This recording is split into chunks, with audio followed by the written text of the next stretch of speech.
Pagi hari ini saya akan membagikan firman Tuhan yang berjudul Gua Adulam. Saya merenungkan firman Tuhan beberapa waktu dan saya percaya firman Tuhan ini boleh menjadi jawaban buat Bapak Ibu yang berdoa begitu lama dan belum mendapatkan jawaban dari Tuhan. Bila kita mau belajar di sekolahnya Tuhan, yaitu di Gua Adulam. Amin Bapak Ibu. Sekolah Tuhan bagi jiwa yang hancur. Saya akan mengundang Bapak Ibu untuk sama-sama bangkit berdiri. Kita akan membaca di dalam 1 Samuel 22 ayat 1 sampai ayat yang kedua. 1 Samuel 22 ayat 1 sampai ayat kedua kita akan baca bersama-sama. 1, 2, 3. Lalu Daud pergi dari sana dan melarikan diri ke Gua Adulam. Ketika saudara-saudaranya dan seluruh keluarganya mendengar hal itu, pergilah mereka ke sana mendapatkan dia. Berhimpunlah juga kepadanya setiap orang yang dalam kesukaran, setiap orang yang dikejar-kejar tukang piutang, setiap orang yang sakit hati, maka ia menjadi pemimpin mereka. Bersama-sama dengan dia ada kira-kira 400 orang. Puji nama Tuhan, silakan duduk Bapak Ibu terkasih. Bapak Ibu, sebelum saya memulai firman Tuhan, saya mau tanya sama Bapak Ibu yang datang pada pagi hari ini. Kira-kira pernah enggak Anda berdoa sama Tuhan dan siapa yang datang pada pagi hari ini? Sudah lama doa sama Tuhan tapi doa Anda belum dijawab sama Tuhan. Boleh lambaikan tangan Bapak Ibu. Saya sendiri juga pernah mengalami Bapak Ibu. Saya doa sama Tuhan tapi beberapa dari doa saya juga belum dijawab sama Tuhan. Bahkan bukan hanya dijawab, sepertinya kayaknya kok Tuhan itu diam Bapak Ibu. Beberapa dari kita mungkin pernah berdoa sama Tuhan dan malah kita bertanya sama Tuhan, Tuhan kasih aku jalan keluar dari setiap permasalahanku. Tetapi hari ini jawaban dari doa Anda adalah Anda menemui jalan buntu. Beberapa Anda mungkin berdoa untuk pekerjaan, Anda diwawancara, Anda doa sama Tuhan, Tuhan aku mau pekerjaan ini Tuhan, supaya aku bisa menghidupi keluargaku. Tetapi ternyata jawaban doanya adalah Anda ditolak dari pekerjaan. Anda mungkin berdoa untuk dapat promosi, doa sama Tuhan, Tuhan aku butuh naik gaji Tuhan, jujur gajiku pas-pasan, aku ingin dipromosi Tuhan. Tetapi ternyata jawaban dari doa yang dipromosi adalah orang lain. Pernah nggak Anda mengalami seperti itu Bapak Ibu? Anda berdoa, tetapi yang jawabannya yang didapatkan adalah sebaliknya. Bahkan mungkin Anda bergumul sama Tuhan, Anda sedang dalam masalah, Anda dalam pergumulan hidup Anda sedang mengalami banyak tantangan dalam hidup Anda. Anda berdoa dengan sungguh-sungguh, dengan penuh pengharapan, Tuhan, jawab aku Tuhan, kasih aku jalan keluar dari masalahku. Tetapi jawaban dari doa itu yang Anda dapatkan adalah masalah yang lebih besar yang Anda hadapi. Masalah yang datang bertubi-tubi. Masalah yang silih berganti tidak pernah selesai. Pernah nggak Anda mengalami seperti itu Bapak Ibu? Jujur saya mengalami Bapak Ibu. Masalah doa Tuhan, Bu, dikasih jawaban. Tuhan, masalah ini besar. Kasih aku jalan keluar Tuhan. Justru yang kita dapatkan malah masalah yang lebih besar lagi Bapak Ibu. Masalah kok gak selesai-selesai Tuhan. Saya mau tanya sama Bapak Ibu yang datang pagi hari ini. Tuhan sayang sama kita gak sih? Halo? Halo Bapak Ibu? Tuhan sayang gak sih sama kita? Sayang. Tuhan baik gak sih sama kita? Baik. Tapi kalau Tuhan baik, Tuhan sayang sama kita kok doa gak dijawab sama Tuhan sih? Halo Bapak Ibu? Tuhan kok kalau sayang baik sama kita, kalau minta jalan keluar kok gak dikasih jalan keluar langsung sih Tuhan? Benar gak Bapak Ibu? Saya gak mencoba untuk menggoyahkan iman Bapak Ibu. Tetapi kenyataannya kadang kita mengalami seperti itu bukan? Kadang orang bisa berpikir, Tuhan, kalau Tuhan baik sama sayang sama aku kok aku diizinkan melalui lembah-lembah kekelaman dalam hidupku. Aku kadang diizinkan malah direndahkan orang, dicemooh orang. Padahal firman Tuhan berkata di dalam Matius, berkata kalau ada anak minta kepada bapaknya roti, mungkinkah seorang bapak memberikan dia batu? Kalau ada seorang anak minta ikan, masa bapaknya memberikan ular? Apalagi Bapak kita yang di surga. Firman Tuhan berkata, dia tahu yang terbaik buat hidup kita. Benar nggak Bapak Ibu? Tapi kok Tuhan, aku doa sama Tuhan, yang datang kok masalah lebih banyak lagi. Masalah yang lebih besar lagi. Bapak Ibu, kalau Anda sedang mengalami pergumulan hidup seperti ini, Anda doa sama Tuhan, kok keadaan tidak semakin membaik, malah memburuk. Kok masalah semakin besar, Tuhan aku tidak kuat Tuhan. Kok aku malah menemui banyak jalan buntu Tuhan pada pagi hari ini. Biarlah kita mau belajar di Gua Adulam sekolahnya Tuhan. Yang setuju boleh beri tepuk tangan yang meriah buat nama Tuhan. Tuhan kita dahsyat, Tuhan kita baik. Amin Bapak Ibu. Kita akan belajar di dalam kisah ini, yaitu melalui kehidupan seorang yang bernama Daud Bapak Ibu. Siapa yang tahu Daud? Boleh lambaikan tangan. Siapa yang nggak tahu Daud sih? Daud itu kita sama-sama tahu. Dia adalah orang yang dipilih Tuhan. Bahkan Tuhan kirim seorang nabi datang ke rumahnya. Orang tuanya melupakan dia. Dia sedang mengembalakan domba. Dia dipilih sama Tuhan, diurapi oleh nabi itu. Dan dia diangkat, kamu akan menjadi raja buat bangsa Israel. Benar Bapak Ibu? Daud, luar biasa hidupnya. Tuhan angkat. Bahkan ketika bangsa Israel melawan Filistin, ada seorang raksasa yang besar sekali, yaitu Goliat. Daud mengalahkan raksasa itu. Benar Bapak Ibu? Urapan Tuhan itu mengalir dalam hidupnya, bahkan dia sampai bisa mengalahkan Goliat yang orang lain takut. Tuhan mengangkat hidupnya, bahkan dia diambil menjadi menantu raja. Yang menikah dengan anaknya Saul, putrinya Saul, dan hidupnya pasti pindah ke istana, benar? Dari seorang gembala dia dibawa ke istana. Tetapi satu hal, semuanya hancur sirna Bapak Ibu. Bukan karena dia jatuh dalam dosa, bukan karena kegagalan. Tetapi karena ada seorang yang iri hati sama dia, yaitu ayahnya sendiri, yaitu Saul. Saul iri, hatinya panas, dengki, karena dia mendengar bahwa orang-orang mengeluh-ngeluhkan Daud. Orang-orang berkata, Saul mengalahkan beribu-ribu, Daud mengalahkan berlaksa-laksa. Bukan makanan laksa Bapak Ibu ya, tapi Daud mengalahkan berlaksa-laksa. Dengar itu terus, Saul panas hatinya. Saul kesel, dia iri, dia dengki, dan dia mau membunuh Daud. Menantunya sendiri. Benar Bapak Ibu? Daud mau dibunuh, dia lari dari istana. Dia ketakutan, dia dikejar-kejar terus. Bukan hanya Saul, Saul itu raja. Dia punya pasukan, dia punya mata-mata, dia punya intel, dia punya semua orang-orangnya. Dia lari ke satu kota, Anda bisa baca sendiri, yaitu kota Nob. Dia ada di situ, Saul tahu. Seluruh kota itu dibantai, dibunuh oleh Saul. Apakah itu bukan sesuatu yang tragis dalam hidupnya? Orang yang diurapi sebagai raja harus lari seperti buronan Bapak Ibu. Ya kemana-mana lari, dikejar, sembunyi, dibunuh satu kota itu. Dia pergi ke kota Gad, Anda bisa baca sendiri. Kotanya bangsa Filistin, kotanya musuh. Dia hampir dibunuh juga. Sampai-sampai Daud ini harus pura-pura jadi orang gila. Bahasa mantapnya jadi orang edian Bapak Ibu. Dia harus mengais-ngais pintu, meludah, supaya dipikir ini orang gila. Ini Daud Bapak Ibu, yang pernah mengalahkan Goliat. Tapi hidupnya dipenuhi dengan ketakutan, hidupnya tidak menentu karena dikejar-kejar terus oleh Saul. Kemanapun Saul tahu. Dan akhirnya dia berada di sini, di Gua Adulam itu. Dia duduk termenung di gua itu, tangannya yang biasanya bawa pedang sekarang gemeteran. Karena dia nggak tahu apa yang dia harus lakukan Bapak Ibu. Dia mencoba bersembunyi, mencari tempat yang aman. Dia capek, letih, lesu, harus dikejar terus oleh Saul. Dia sembunyi di sini, dengan harapan dia bisa aman. Dan ini yang kita mau belajar pagi hari ini. Daud kemudian doa sama Tuhan.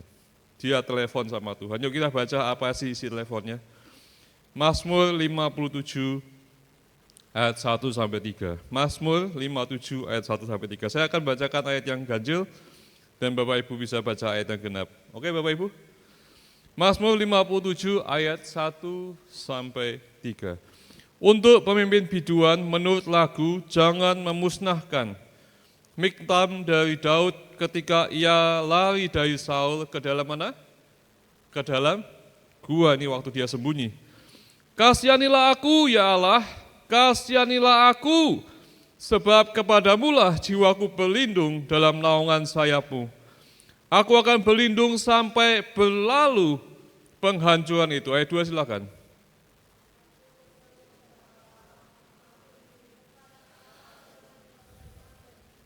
Ayat 3 kita baca sama-sama. Kiranya ia mengirim utusan dari surga dan menyelamatkan aku, mencela orang-orang yang menginjak-injak aku. Selah, kiranya Allah mengirim kasih setia dan kebenarannya. Daud ini di tengah-tengah dia capek, harus lari terus, dikejar-kejar. Dengan ketakutan dia akhirnya sembunyi di satu gua, yaitu gua Adulam. Dia doa. Ya banyakan kita ketika kita mengalami masalah, kita doa juga, benar Bapak Ibu? Daud juga begitu. Dia doa, pergumulan hidupnya itu terlalu berat. Dia doa sama Tuhan, Tuhan, kasihani aku Tuhan, kasihani aku sebab mulah jiwaku berlindung dalam naungan sayapmu. Dan dia minta sama Tuhan, Tuhan kirimkan Tuhan, malaikatmu, utusan dari surga untuk menyelamatkan aku. Kirim malaikatmu yang gagah perkasa itu untuk mengalahkan pasukan-pasukan Saul. Kalau bisa kasih pelajaran, dia bilang, mencela orang-orang yang menginjak-injak aku. Tuhan basmi mereka, Saul serta pasukannya Tuhan. Tolong aku Tuhan, aku capek Tuhan. Harus lari terus. Kemudian apa jawaban Tuhan kepada Daud Bapak Ibu? Kita baca sama-sama yuk. Setelah dia doa minta tolong sama Tuhan. 1 Samuel 22 ayat 2 berkata, berhimpunlah juga kepadanya setiap orang yang dalam kesukaran, setiap orang yang dikejar-kejar tukang piutang, setiap orang yang sakit hati, maka ia menjadi pemimpin mereka, bersama-sama dengan dia ada kira-kira berapa banyak Bapak Ibu? 400 orang. Dia doa sama Tuhan di gua itu, Tuhan tolong aku Tuhan, tolong aku nih capek dikejar-kejar terus sama Saul, aku butuh pertolonganmu, kasihani aku Tuhan. Dia minta malaikat Tuhan yang membantu dia mengalahkan pasukan-pasukan Saul. Kemudian dikirim sama Tuhan, apa Bapak Ibu, berhimpunlah kira-kira orang yang gagah perkasa, benar? Yang baik hati, benar Bapak Ibu yang datang situ? Halo? Berhimpunlah orang yang kaya raya yang bisa mendanai pelarian Daud, benar Bapak Ibu? Tuhan kirim apa di sini? Berhimpunlah orang yang gagah seperti pahlawan yang siap untuk perang, betul Bapak Ibu? Daud doa sama Tuhan, Tuhan kasih aku malaikat, utusan dari surga yang luar biasa bisa mengalahkan Saul. Tapi yang datang adalah berhimpunlah juga kepadanya orang yang dalam apa? Kesukaran. Orang yang dikejar-kejar apa Bapak Ibu? Tukang piutang. Orang yang sakit hati. Loh Tuhan, aku doa sama Tuhan. Kok yang datang malah seorang seperti ini? Kita pernah ngalami enggak? Aku doa sama Tuhan. Loh Tuhan, yang aku doa minta jawaban. Kok yang datang malah masalah? Bukan cuma satu orang, bukan cuma dua orang. Ada berapa Bapak Ibu? 400 orang. Tambah besar enggak masalahnya? Halo? Kadang itu yang kita alami, benar Bapak Ibu. Kita doa minta Tuhan jawaban, malah masalah yang datang. Masalah enggak semakin selesai, malah tambah banyak, tambah besar. Seperti yang dialami oleh Daud pada pagi hari ini. Daud ini tiba-tiba kumpul, lihat ini Bapak Ibu, 400 orang di situ, yang semua dalam masalah.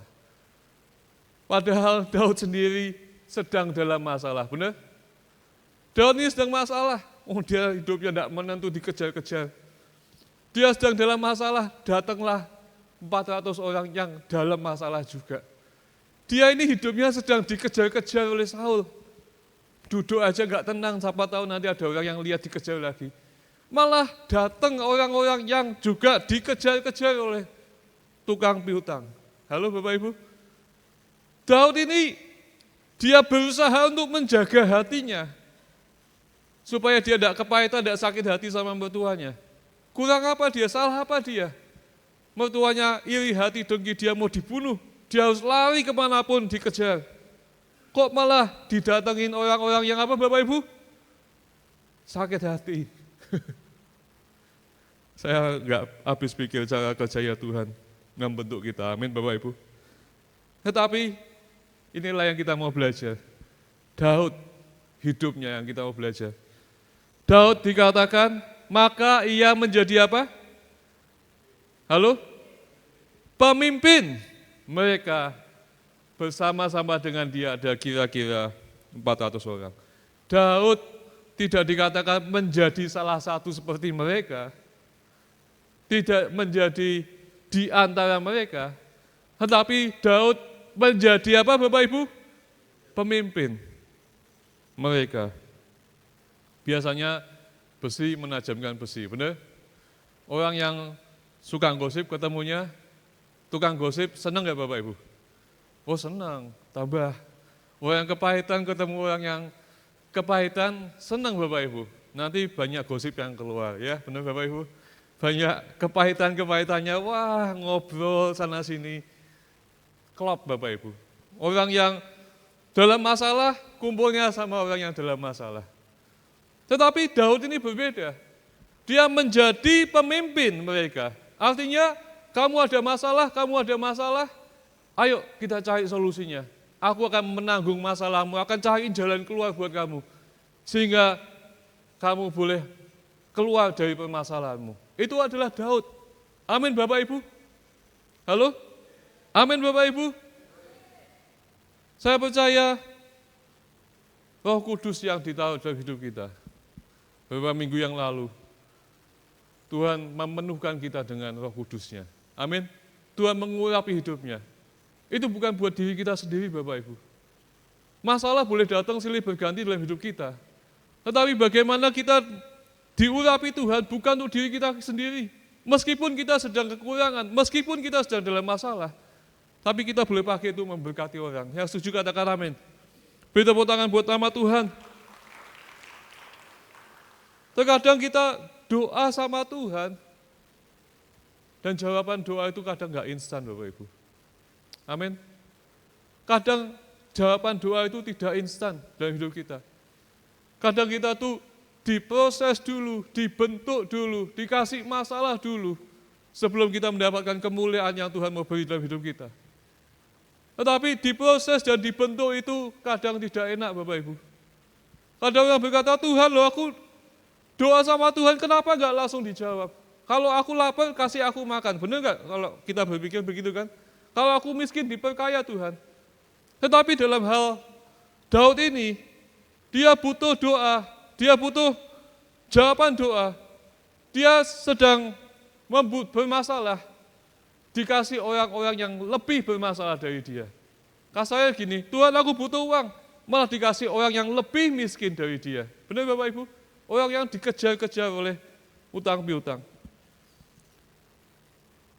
Bapak Ibu yang terkasih, kita pikir Tuhan itu jauh. Ketika kita ada masalah kok Tuhan diam. Tetapi ketahuilah Tuhan itu sedang membentuk hidup kita. Anda tahu ketika tukang tanah liat itu, dia membuat vas atau membuat piring. Kita itu seperti itu, tanah liat yang sedang dibentuk sama Tuhan. Melalui proses dalam hidup kita, melalui masalah dulu, melalui tantangan dalam hidup kita, kita ini sedang dibentuk. Kalau kita sedang dibentuk di tangan si penjunan itu, Tuhan itu jauh atau dekat sama hidup kita? Halo Bapak Ibu? Tuhan itu dekat sama kita, Tuhan itu memperhatikan hidup kita. Dia sedang membentuk kita. Dan percayalah ketika dia sedang membentuk kita, dia akan membentuk kita menjadi sesuatu yang indah dalam hidup kita. Amin. Menjadi sesuatu yang mulia dalam hidup kita. Kadang kita doa, tapi yang dapatkan adalah masalah dan tantangan, seperti yang Daud ini. Tetapi percayalah bahwa itu adalah proses Tuhan. Kita sedang dibentuk sama Tuhan. Saya nggak bisa membayangkan kemuliaan apa yang akan kita dapatkan dalam hidup ini. Ketika kita sedang diproses dan dibentuk sama Tuhan. Daud ini sedang diproses dan dibentuk di dalam gua adulam. Dia doa sama Tuhan, Tuhan kasih malaikat. Yang datang adalah apa? Masalah. Orang-orang yang penuh dengan masalah dan 400 orang datang ke situ. Kadang kita diizinkan Tuhan untuk jatuh. Sehingga kita tahu artinya diangkat oleh Tuhan. Amin Bapak Ibu. Kadang kita diizinkan oleh orang-orang yang menyakiti hidup kita. Sehingga kita tahu artinya untuk mengampuni. Kadang kita diizinkan untuk direndahkan. Sehingga kita tahu artinya kerendahan hati di dalam hidup kita. Yang setuju boleh katakan amin. Kadang kita diizinkan melalui tantangan dalam hidup kita.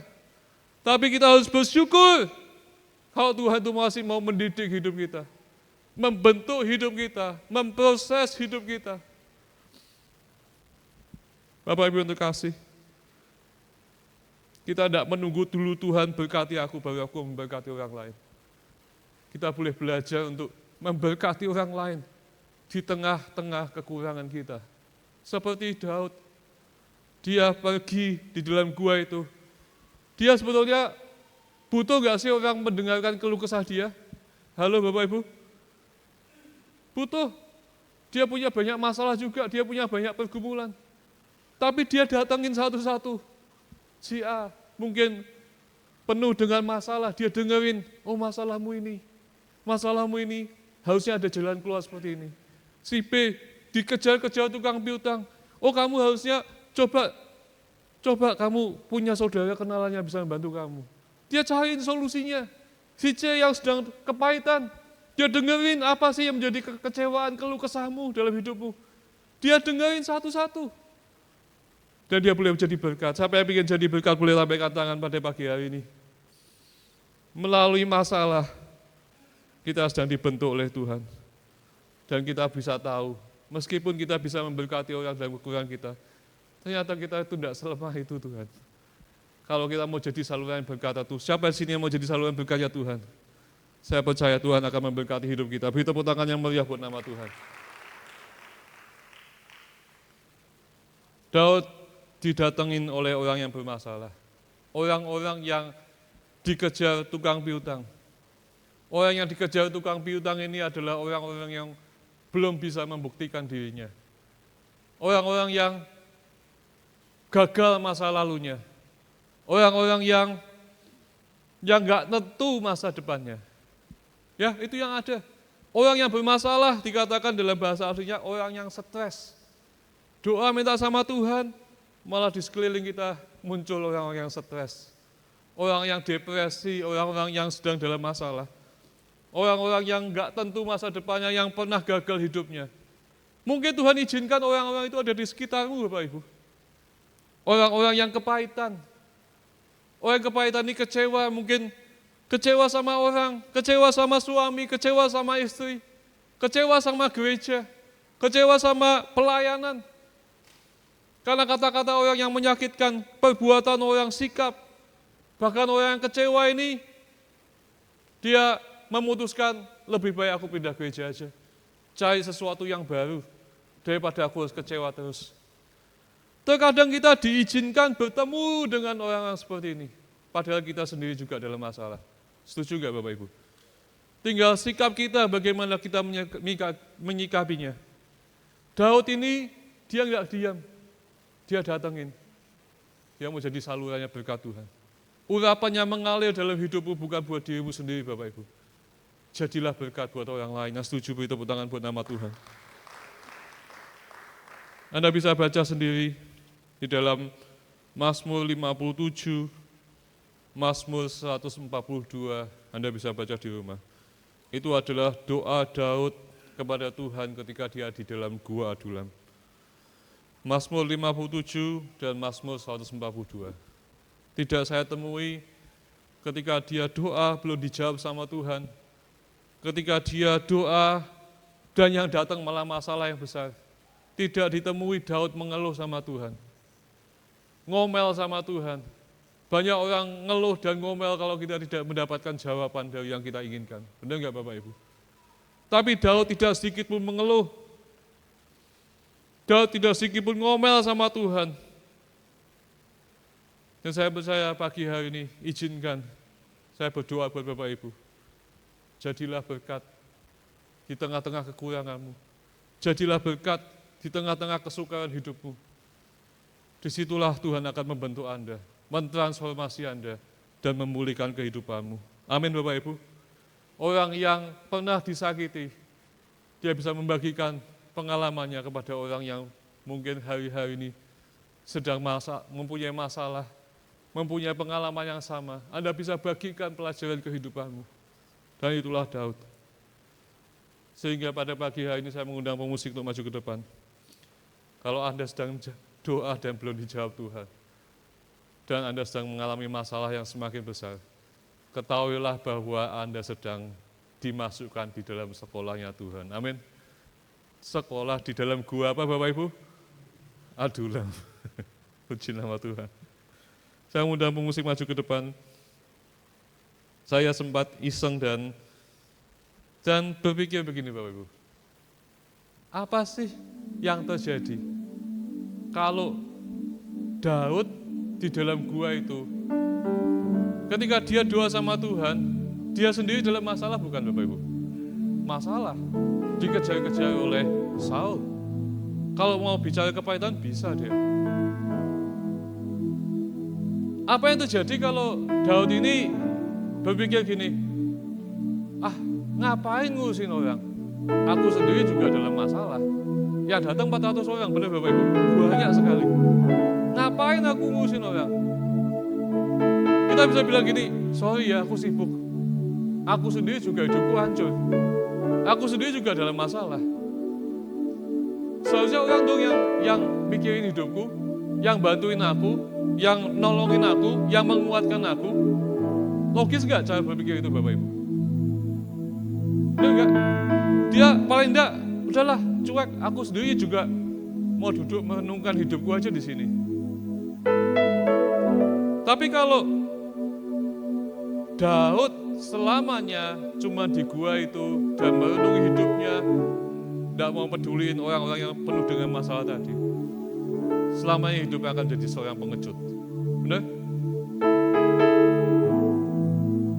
Dia tidak akan pernah mengalami transformasinya Tuhan.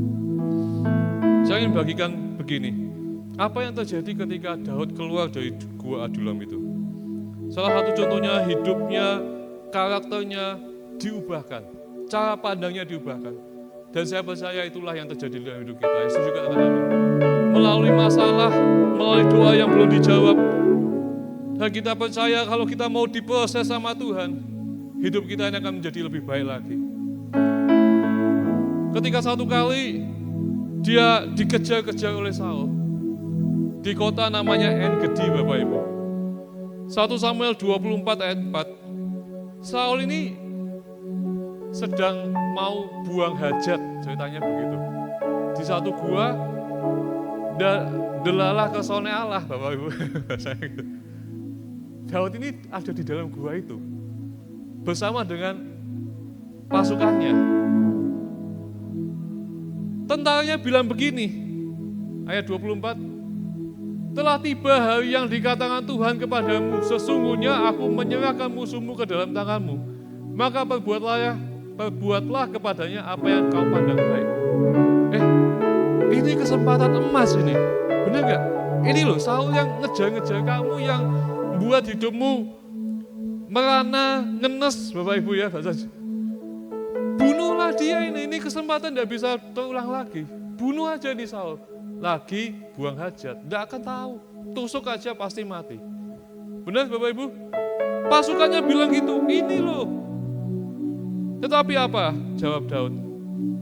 1 Samuel 24 ayat 6 berkata, berkatalah ia kepadanya, kepada orang-orangnya, dijauhkan Tuhan kiranya daripadaku untuk melakukan hal yang demikian kepada Tuanku, kepada orang yang diurapi Tuhan, yaitu menjamah dia, sebab dialah orang yang diurapi Tuhan. Daud ini punya cara berpikir yang berbeda dari pasukannya tadi. Aku tidak mau menyentuh ini orang yang diurapi Tuhan menjadi raja. Dengan kata lain, dia tidak mau merebut tahtanya Saul. Dia membiarkan Tuhan mengangkat hidupnya. Waktunya Tuhan itu waktu yang terbaik. Dan benar akhirnya Daud, setelah Saul, Daud diangkat menjadi raja atas bangsa Israel. Karakternya berbeda, hidupnya ditransformasi, hidupnya berubah. Anda tahu 400 orang, kalau Anda baca sendiri nanti di rumah, 400 orang yang masuk di dalam gua tadi yang punya masalah, yang dikejar tukang piutang, yang penuh dengan kepahitan. Ketika bertemu dengan Daud di gua itu, mereka akhirnya menjadi pahlawannya Daud. Mereka menjadi pahlawan yang gagah perkasa. Mereka menjadi orang-orang yang setia sama Daud. Coba kalau dia cuek, dia akan tidak punya orang-orang yang capable yang membantu dalam hidupnya. Setiap orang yang ditaruh dalam hidupmu adalah jawaban dari setiap pergumulan hidup Anda. Amin. Tinggal sikap kita. Masalah datang, kita doa, belum dijawab. Apakah kita mau ngomel sama Tuhan, kita mau kecewa sama Tuhan, kita mau play victim sama Tuhan, play victim sama orang, cari kambing hitam, atau kita mau mengikuti prosesnya Tuhan. Prosesnya Tuhan membentuk kita menjadi indah. Mari kita bangkit berdiri sama-sama Bapak Ibu.